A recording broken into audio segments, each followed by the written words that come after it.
Assalam, assalam di TVRI Jawa Timur.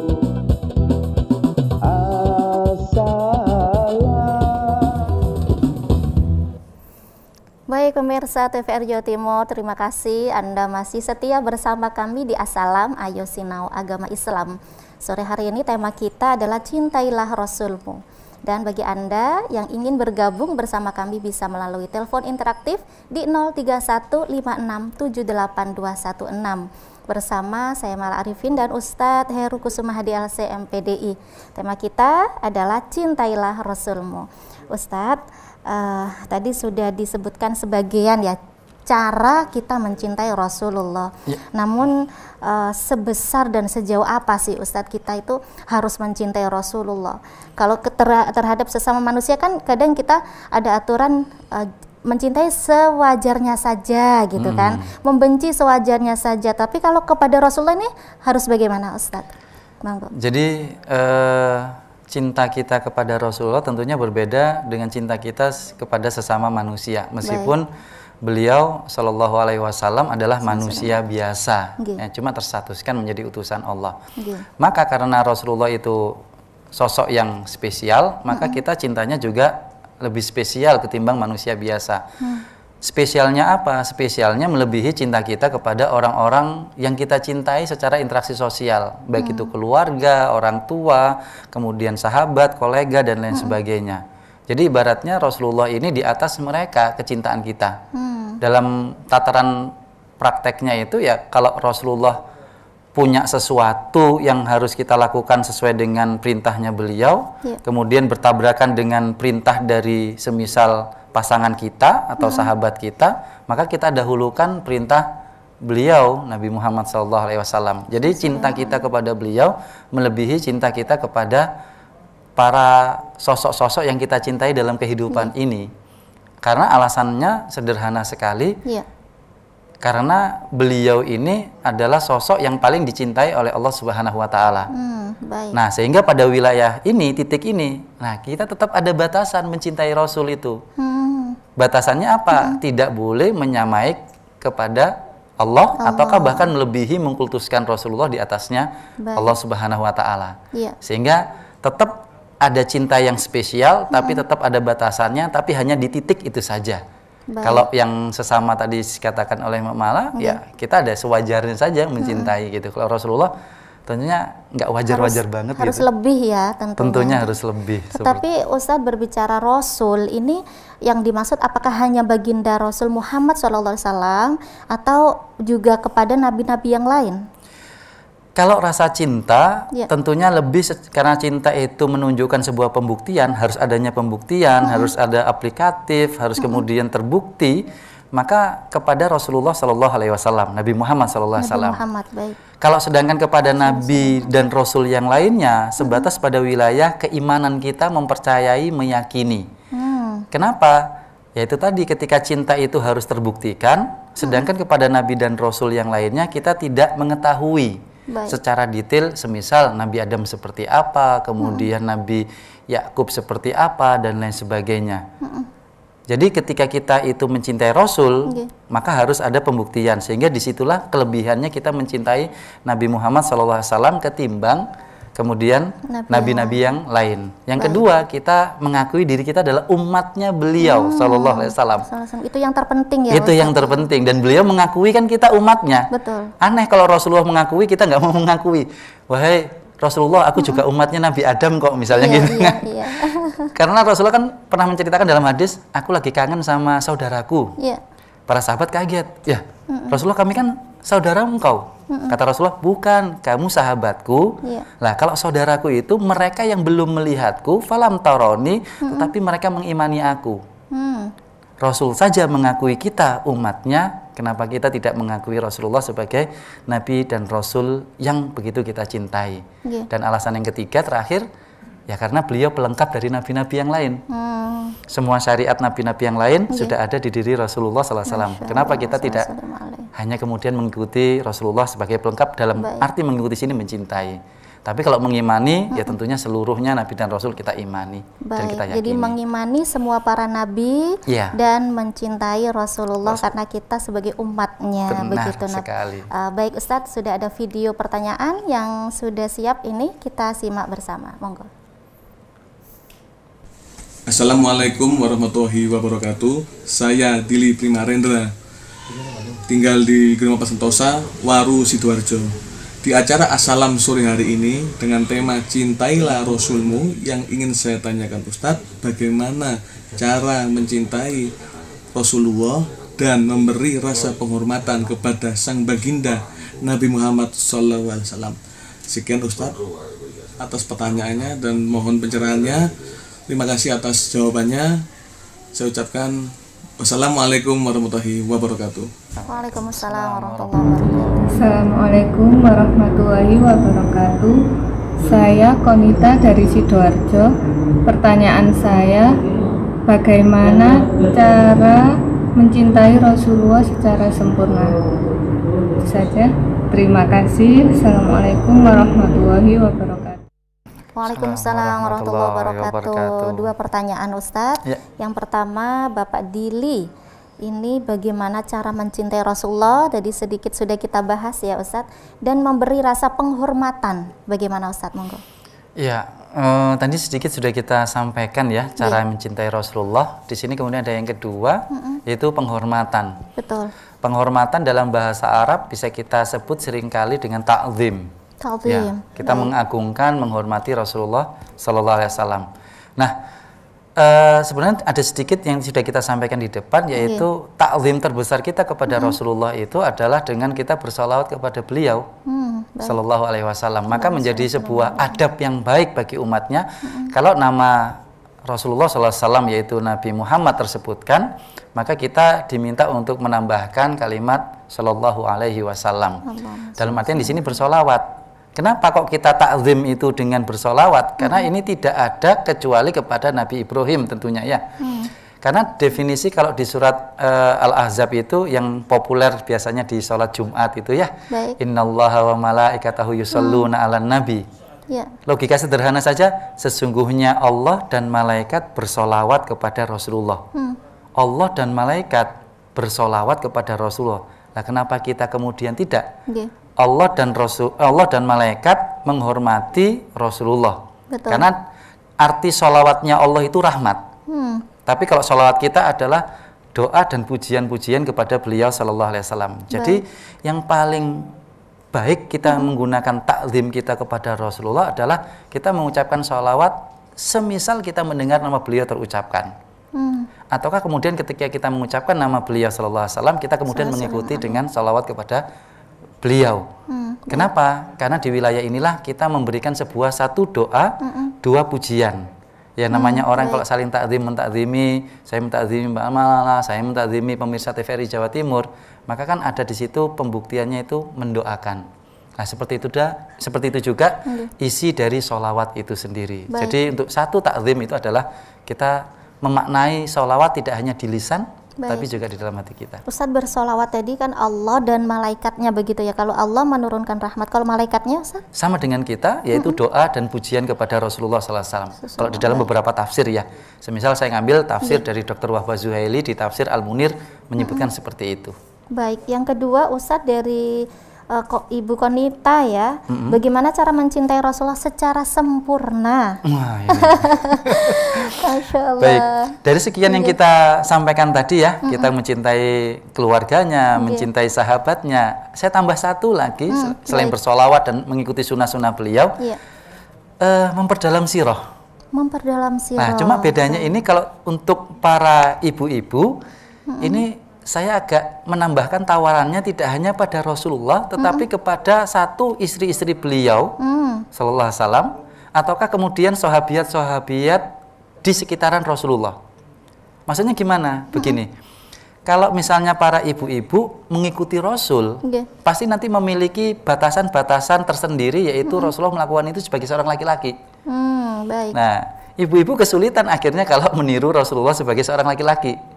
Contoh misalnya, Rasulullah kan pernah cerita yang populer itu, lagi ngobrol dengan sahabatnya, Aisyah masuk, Nggih. keluar ngasihkan makanan, kemudian mendengar cerita yang membuat jealous, cemburunya Aisyah, kemudian nampan itu kan dibantingkan. Allah. Nah, itu kan berarti muncul sisi kewanitaannya Aisyah, Betul. jealous, cemburu. Nggih. Ya, perasaan banget gitu ya, sensitif.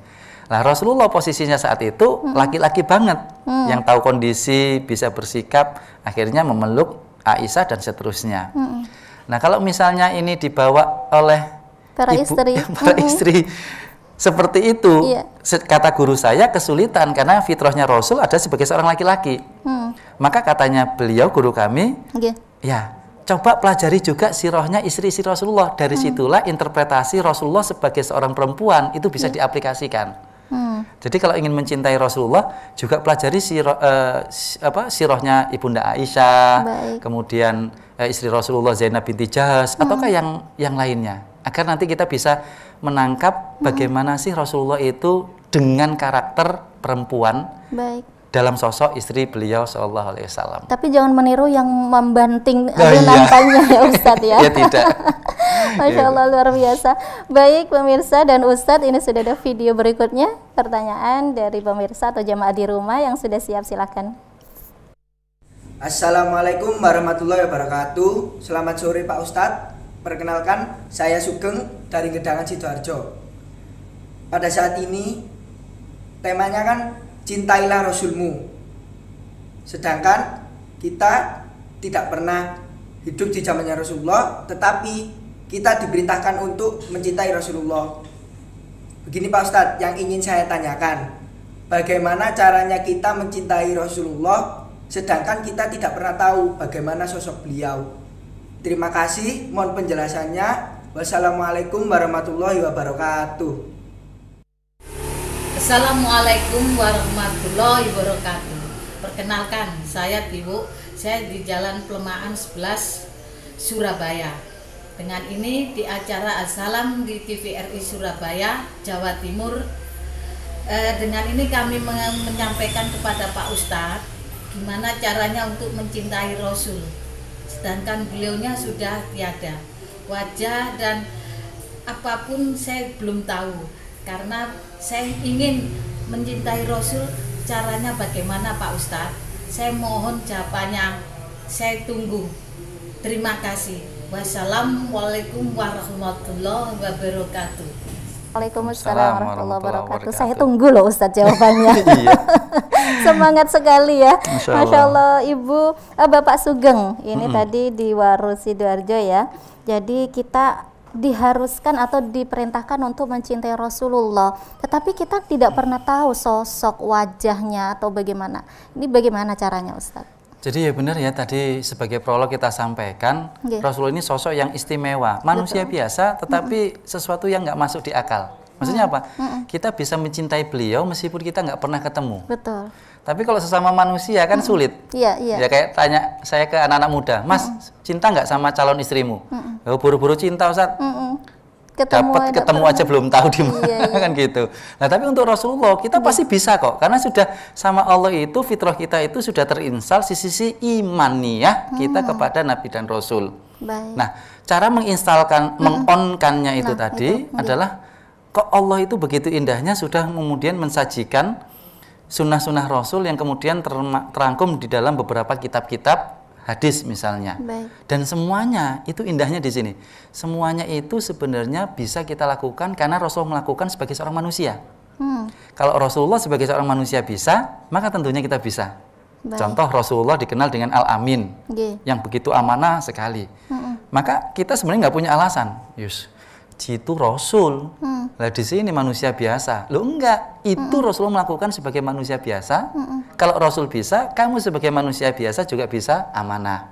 Baik. Rasul bisa kemudian tahajud. Nggih. Lah, melakukan itu sebagai seorang manusia, maka kita juga pasti bisa. Maka disitulah kemudian muncul istilah sunnah itu segala sesuatu yang bisa sebenarnya dipraktekkan oleh umatnya Rasulullah SAW. Baik. Jadi kalau ingin mencintai Rasulullah meskipun kita tidak tahu sosok Rasulullah wajah seperti apa, tenang saja Allah sudah secara fitrahnya menginstal ke dalam diri kita untuk mencintai Rasul, plus ditambah lagi adanya sunnah-sunnah beliau yang bisa kita pelajari dan bersifat aplikatif sekali dalam kehidupan.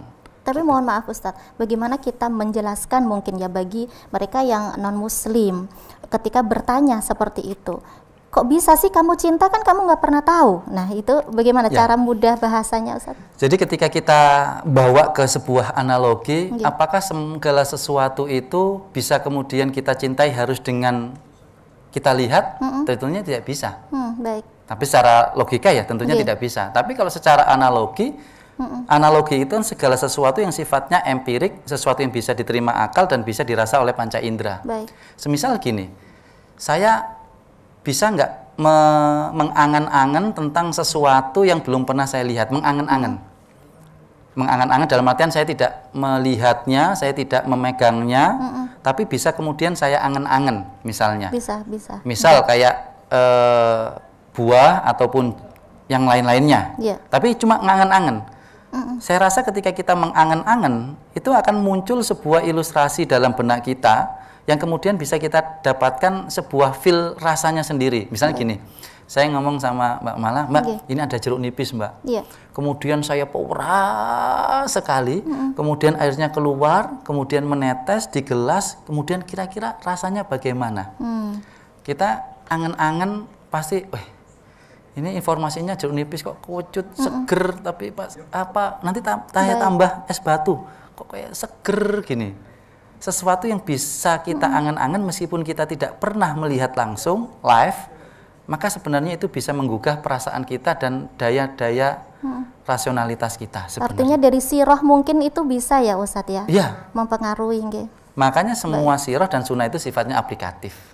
Maksudnya bisa dibuktikan, bisa dipraktekkan, bisa diaktualisasikan. Masya Allah. Jadi jangan tidak ada alasan Ustadz ya untuk tidak mencintai itu Rasulullah. bahasa mudanya tidak ada alasan untuk tidak mencintai Rasulullah. Ada video berikutnya yang sudah siap, kita simak bersama. Assalamualaikum warahmatullahi wabarakatuh. Perkenalkan, nama saya Jody Setiawan dari Sidoarjo. Saya ingin bertanya pada program Assalam dengan tema Cintailah Rasulmu. Yang ingin saya tanyakan kepada Pak Ustadz, yaitu apakah hikmah dari perayaan peringatan Maulid Nabi Muhammad SAW? Mohon penjelasannya Pak Ustadz. Terima kasih. Wassalamualaikum warahmatullahi wabarakatuh. Waalaikumsalam warahmatullahi wabarakatuh. Baik, satu pertanyaan Ustadz, ini juga dalam rangka kita menyambut ya hari kelahiran Rasulullah, ini biasanya juga meriah sekali ya. Jadi apakah hikmahnya Ustadz? Makna sebenarnya yang perlu kita petik daripada peringatan Maulid Nabi? Ya, satu, kalau kita mengikuti kakeknya Rasulullah SAW yang begitu bahagia dan gembira dengan kelahiran sosok Ahmad, kalau di awal-awal nama beliau SAW, itu kan bahagia dan gembira sekali. Bahkan sampai langsung kemudian membebaskan budak dan lain sebagainya. Jadi kalau kita memasuki bulan Rabiul Awal, maka sepatutnya kita memasuki bulan itu adalah dengan kebahagiaan. Satu yang pertama, kalau kita nggak bahagia berarti ada tanda tanyanya, karena di situ ada momentum besar. Ya. Yang kedua, hikmahnya adalah kita teringat secara otomatis, oh di situ ada tanggal 12 Rabiul Awal kelahirannya Rasulullah SAW. Maka kita langsung ingat otomatis itu, oh Rasulullah lahir. Akhirnya kita teringat lagi Rasulullah. Berarti ini adanya hikmah kedua itu reminder kita tentang adanya kelahiran sosok Rasulullah SAW.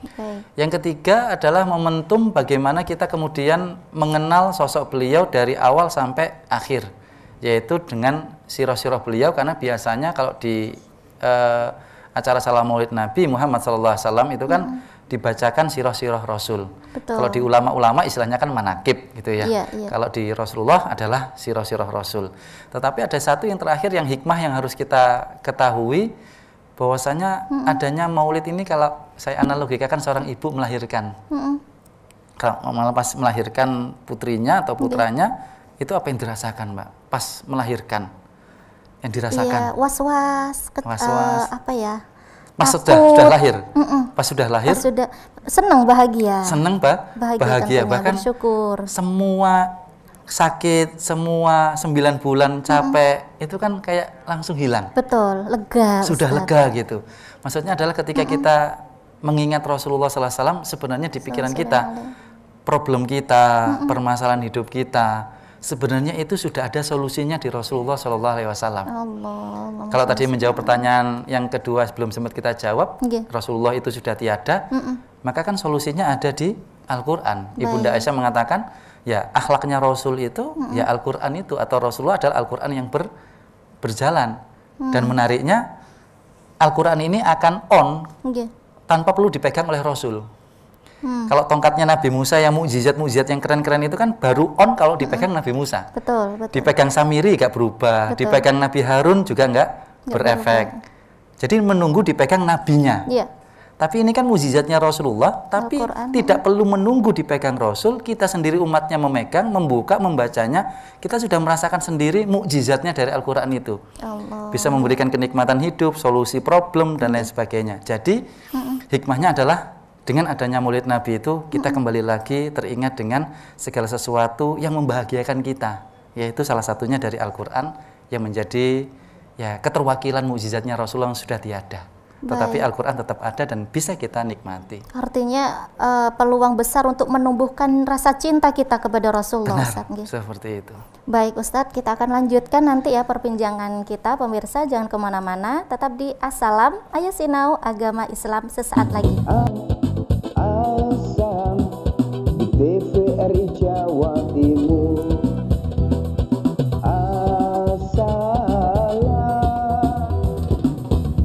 Baik pemirsa TVRI Jawa Timur, alhamdulillah Anda masih setia bersama kami di Assalam, Ayo Sinau Agama Islam. Tema kita sore hari ini adalah Cintailah Rasulmu. Dan kembali saya Mala Arifin mengajak Anda yang ingin bergabung atau bertanya langsung kepada Ustadz Heru Kusumahadi LCMPDI bisa melalui telepon interaktif di 03156782216. Dan berikutnya Ustadz, kita langsung masuk di pertanyaan video yang sudah siap. Silahkan. Assalamualaikum warahmatullahi wabarakatuh. Nama saya Muhammad Fauzan dari Sidoarjo. Pak Ustadz, saya ingin menanyakan satu hal tentang yang telah disyariatkan oleh Allah. Kita diminta untuk mencintai Allah dan Rasulnya melebihi dari segalanya. Yang ingin saya tanyakan Pak Ustadz, gimana saya sebagai orang tua bisa menanamkan untuk sedini mungkin mereka bisa mencintai Rasulullah. Terima kasih atas jawabannya Pak Ustadz. Assalamualaikum warahmatullahi wabarakatuh. Waalaikumsalam warahmatullahi wabarakatuh. Satu pertanyaan Bapak Fauzan, Ustadz, monggo bisa langsung dijawab. Jadi kalau sedini mungkin kepada putra-putri kita regenerasi Islam ini, yang paling mudah itu adalah kita biasakan mereka untuk tertarik dengan Rasulullah. Ya, berarti yang kalau kita ambil sesuai dengan kemampuan akal anak itu adalah tentunya melalui bahasa-bahasa kisah. Nah, maka kalau kita lihat ya sirah itu sendiri kan sebenarnya kisah. Jadi kalau kita kulik, kita gali, kita dalami, kisah Rasulullah sebenarnya asik untuk kita kisahkan kepada putra-putri kita. Jadi sehingga dari kisah itu kita munculkan sosok ini loh, idola yang keren, ini idola yang asik untuk dipelajari, ditiru ya. Dan idolanya ini tentunya nggak akan pernah kuno, nggak pernah ketinggalan zaman. Baik. Maka yang kedua, selain sirahnya Rasulullah, tentunya yang lebih utama kita kenalkan dengan Al-Quran. Maka anak-anak kita nggak boleh kita jauhkan dari Al-Quran. Kenapa alasannya? Karena 60% isi Al-Quran adalah kisah. Dan anak-anak kecil paling mudah bahasa komunikasinya adalah dengan berkisah. Mereka lebih cepat menangkap. Nah, maka banyak ayat semisal di surat yang ke-7 Al-A'raf 176, Faksusil qasas, maka ceritakanlah kisah-kisah ini la'allahum yatafakkarun, agar mereka mau berpikir. Maksudnya kisah itu dikaitkan dengan berpikir. Makanya pintar-pintar orang tua mempelajari Al-Quran untuk disampaikan kepada putra-putrinya, ini loh keterwakilan dari sosok Rasulullah SAW. Itu. Jadi, berarti syarat utamanya orang tuanya harus paham sirahnya ya Ustadz, dan belajar Al-Quran tentunya. Gitu. Allah karim. Biar sama-sama saling mengisi dan untuk diri pribadi orang tua dan juga untuk anak. Baik, Ustadz, ada cara tadi juga di awal disebutkan bahwa kita harus banyak bersolawat begitu ya Ustadz ya. Ini sekarang kan lagi booming juga Ustadz ya, banyak sekali sholawat atau syair-syair Arab. Ini sebenarnya definisi dari sholawat itu bagaimana Ustadz? Apa? Dan seperti yang dinyanyikan atau dilakukan sekarang yang lagi viral seperti itu, apakah juga bisa disebut sholawat Ustadz? Ya, jadi memang di wilayah ini masih menjadi perdebatan di para ulama-ulama fikih ya tentunya ya. Jadi kalau sholawat sendiri itu redaksi dari Rasulullah itu tentunya ya Allahumma sholli ala Muhammad wa ala ali Muhammad. Baik. Lalu kemudian kenapa muncul ada sholawat nariyah, kemudian dan seterusnya? Maka di situ adalah kecintaan para ulama-ulama kepada Rasulullah SAW. Semisal saat kemudian ada seorang yang kita populer Salahuddin Al-Ayyubi menggerakkan para masyarakat saat itu untuk membebaskan Baitul Maqdis, salah satunya adalah dengan memunculkan sayembara pembuatan sholawat kepada Rasulullah SAW, yaitu syair-syair yang berbentuk kecintaan. Nah, namanya syair-syair, syair-syair kalau anak-anak zaman sekarang ya, kayak kemarin lah, putri saya bikin puisi tentang Rasulullah. Nah, terakhir-terakhir itu ada tulisannya Allahumma sholli ala Muhammad. Ini kan sholawat. Merinding saya. Allah. Tapi kan masuk ke puisi. Betul. Ya, jadi syair ya. Akhirnya ya wajar saja kemudian ketika di zaman Salahuddin Al-Ayyubi kemudian munculnya diba dan sebagainya, itu menunjukkan tentang kecintaan ataupun sholawat Badr. Betul. Ya, ini merupakan sebuah kecintaan kita kepada Rasulullah yang sangat bisa kita terima secara akal dan perasaan. Bagaimana sih kalau orang itu senang sama sosok, pasti kan kalimat-kalimat metafora, majas-majas yang hiperbola itu kan biasanya muncul. Saya bilang ke istri saya, kamu bak matahari. Padahal istri saya nggak matahari. Tapi kan panas dong. Jadi sangat bisa diperbolehkan karena bentuk kecintaan kita kepada Rasulullah SAW. Bukan mengkultuskan, mencintai beliau yang melebihi kecintaan kita kepada makhluk-makhluk yang lain. Artinya pujian-pujian itu, syair-syair itu bisa disebut sholawat selama itu kembali kepada Rasulullah, begitu? Ya, dan redaksinya ada kata-kata Allahumma sholli ala Muhammad, tidak meninggalkan kalimat itu. Tidak meninggalkan kalimat Baik, itu. Ustadz, sudah ada video terakhir ini Ustadz yang sudah siap, silakan.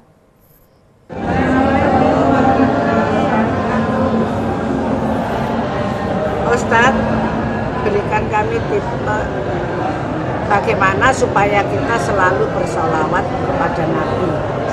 Terima kasih. Assalamualaikum warahmatullahi wabarakatuh. Waalaikumsalam warahmatullahi wabarakatuh. Jemaah dari Masjid Al-Falah Ustadz ya. Masih mengingat Rasulullah saat mengingat mengaji. Rasulullah dan ingin sekali ikut bergabung di As-Salam Ustadz ya. Jadi pertanyaannya tadi seperti yang kita sedang bahas ya tentang sholawat, bagaimana supaya kita selalu bersolawat. Satu, ketika kita mendengar Rasulullah, kata-kata misal kita jalan mendengar, loh ada Nabi Muhammad, terdengar telinga langsung kita bersolawat. Yang kedua, kita biasakan kita kemudian memiliki ritme waktu tersendiri yang kita kemudian bersolawat. Biasanya kan tersunahkan di hari Jumat, kita kemudian bersolawat. Maka ada jadwal khusus gitu ya, di hari Jumat jam sekian kita kemudian bersolawat agar menjadi sebuah kebiasaan dalam diri kita. Istiqomah ya. Ya, dan yang ketiga terakhir, coba kita cari yang tadi kita bahas, kita cari sholat-sholat yang lain. Sholawat-sholawat yang lain, ya, baik. Karena ya itu tadi mengikis rutinitas tadi itu. Kita khawatir sholawat kita ini hanya sebatas rutinitas yang kehilangan makna.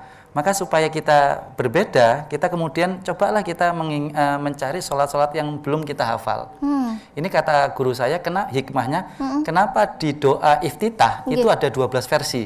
Kata guru saya, kenapa 12 versi padahal yang kita baca mungkin cuma 2. Kalau nggak kabiro walhamdulillah atau Allahumma baitaini. Kata guru saya, supaya kita kemudian tidak hilang maknanya, kita boleh ganti-ganti yang lain. Sama halnya sholawat tadi kan banyak ya. Ada yang bisa kemudian Allahumma sholli sholatan kamilatan dan seterusnya. Nanti kalau sudah cari sholat yang lain agar kemudian lebih termaknai, terjiwai, dan tentunya tidak hanya lip sync saja, tetapi juga kemudian kita paham apa yang kita ucapkan itu benar-benar karena kecintaan kita kepada beliau Sallallahu Alaihi Wasallam. Seperti itu. Jadi karena kalau sholawat itu dilakukan itu dengan alun, apalagi suara yang bagus ya Ustadz ya, itu bisa merenyuh ya Ustadz ya. Masya Allah, terenyuh ya Ustadz, bisa menyentuh hati, menyentuh hati, betul, Masya Allah. Baik Ustadz, ini di luar sholawat ya Ustadz. Saya pernah juga mendengar bahwa siapa yang bermimpi aku, maka sejatinya dia bertemu aku. Benarkah begitu Ustadz? Jadi itu memang hadis Rasulullah SAW. Baik. Barang siapa yang bermimpi aku, bertemu dengan aku. Meskipun kemudian kalau kita pakai pembahasan hadis-hadis yang lain, memang masih ada kalimat tanyanya. Benar nggak sih itu Rasulullah dan seterusnya. Tapi kita anggap saja itu benar ya. Baik. Karena ketika kita memimpi Rasul sebenarnya tidak ada makhluk Allah yang bisa menyerupai Rasulullah. Berarti itu benar mimpinya. Baik. Dan yang kedua, anggap saja mereka yang bertemu dengan Rasulullah dalam mimpinya itu mereka awali dengan sunnah-sunnah Rasul. Nah, sekarang maknanya adalah mereka yang bertemu dengan aku, hakikatnya mereka sudah melihatku. Maka di wilayah ini tentunya beruntunglah orang yang kemudian bisa merasakan hal itu. Nah, itu sekarang pertanyaan berikutnya Ustadz, bagaimana caranya Ustadz supaya bisa bermimpi Rasulullah itu Ustadz? Mungkin ada tips-tips. Semua umat Rasul tidak ada yang tidak ingin bertemu dengan Rasulullah. Betul. Menjadi pertanyaannya, kapan kita ingin bertemu? Pasti jawabannya mereka secepatnya. Betul. Nggak menunggu nanti di yaumil akhir tentunya ya. Berarti saat kita hidup. Nah, ketika kita ingin bertemu secara personifikasi, maka tidak mungkin kecuali dengan melalui alam-alam gaib, yaitu mimpi. Nah, caranya bagaimana? Ya tentunya kita awali dengan sunnah-sunnah Rasul. Tetapi kata guru saya di kuliah di Al-Azhar dulu itu, saat engkau benar-benar mencintai, maka orang yang engkau cintai itu akan hadir dengan sendirinya. Akan dalam bahasa lain, nanti kita tunjukkan rasa cinta kita kepada Rasulullah, ikuti sunnah-sunnah beliau, nanti beliau akan hadir sendiri dalam mimpi kita. Dan ketika kita bersolawat, apakah itu benar Rasulullah itu akan hadir dan mengetahui Ustadz?